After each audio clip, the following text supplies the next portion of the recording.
Moin Moin und herzlich willkommen zum TWS und zurück zum Terraforming. Denn in den folgenden Minuten geht es darum, wie aus den verschiedenen Hartschaumstücken, die im ersten Teil zurechtgeschnitten wurden, ein felsiger Hügel entsteht. Ihr braucht weiterhin nur eure Hartschaumbauteile und dazu ein scharfes Cuttermesser. Am besten mit frischer Klinge und 1 bis 2 Wechselklingen, da die Klingen durch den Hartschaum schnell stumpf werden und beim Schneiden dann unschöne Risse entstehen. Als Alternative zum Herausschneiden von Felsstrukturen könnt ihr auch Rinde verwenden. Ganz simpel mit Heißkleber aufkleben und eventuelle Zwischenräume mit Spachtelmasse füllen. Im Tutorial zu den Mini-Vulkanen könnt ihr euch diese Variante nochmal im Detail anschauen. Ansonsten kann ich auch Korkrinde empfehlen, da man sie nicht sägen muss, sondern auch bequem mit dem Bastelmesser zuschneiden kann. Links zu den verschiedenen Rindenarten findet ihr in der Videobeschreibung. Aber in diesem Video soll es ja ganz klassisch zugehen. Zeichnet daher zunächst an allen Bauteilen die Umrisse ein, an denen sie aneinander stoßen. Und markiert euch auf der Oberseite die Umrisse eures Tempels oder was immer auf eurem Hügel stehen soll. Dann werden an den Seiten eures Hügels die Umrisse von größeren Felsen eingezeichnet. Macht das einfach ganz grob, aber seid dabei nicht zu kleinteilig. Jetzt wird mit scharfer Klinge genau an diesen Umrissen eingeschnitten, um dann schräg daneben erneut einzuschneiden und so kleine Stücke herauszutrennen.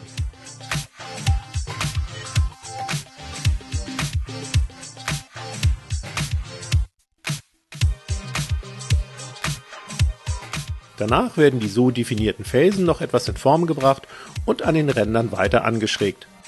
Außerdem werden die glatten Außenseiten so abgeschnitten, damit die Felsen noch mehr nach Felsen aussehen. Ein paar Bereiche sollen bei mir später aber auch einfache Erdrundungen sein. Die werden entsprechend nur etwas gewölbt zugeschnitzt. Und keine Angst, wenn eure Furchen vielleicht etwas ausgefranst wirken. Das lässt sich später mit zum Beispiel Spachtelmasse oder Sand und Steinchen kaschieren. An dieser Stelle bastel ich zudem noch einen kleinen Extrahügel an.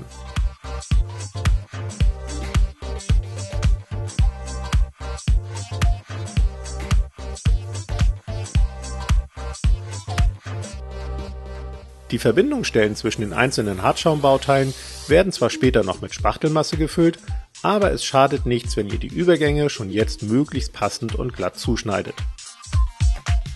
Apropos glatt, die Wellen vom Heißdrahtzuschnitt auf den angeschrägten Wegen lassen sich per Cuttermesser oder Schleifpapier glätten.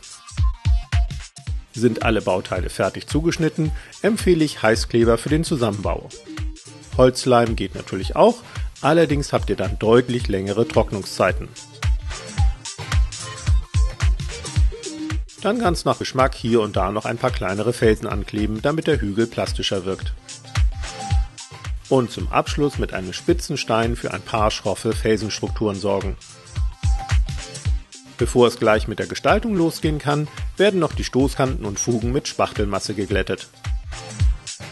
Zum Besanden nehme ich wie üblich zunächst verschieden große Steinchen bzw. Korkstücke, die wie Steinchen aussehen. Danach folgt Sand. Ich habe hier einen Restemix aus groben und feinen Sandsorten. Ist alles getrocknet, geht's auch schon an die Bemalung. In meinem Fall verwende ich dieselben Farben wie beim Jedi-Tempel. Also als Grundierung einen Mix aus Sandbraun mit etwas Ocker, dazu wie üblich Holzleim und Wasser.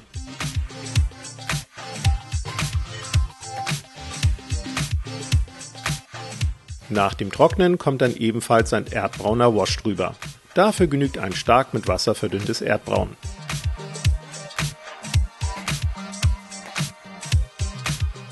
Ist der Wash getrocknet, wird mit der Grundfarbe hier und da grob trocken gebürstet. Danach nehmt ihr euren reinen Sandton und bürstet damit kräftig übers gesamte Modell.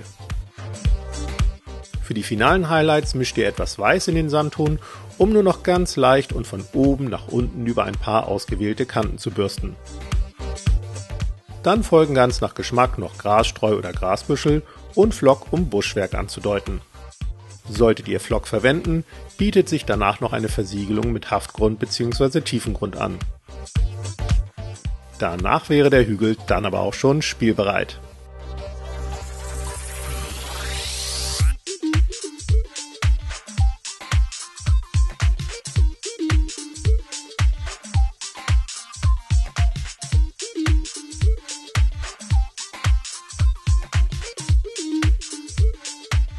Natürlich könnt ihr euren Hügel auch klassisch erdbraun und felsengrau bemalen. Tobt euch einfach aus, wir sehen uns dann nächsten Freitag. Bis dann.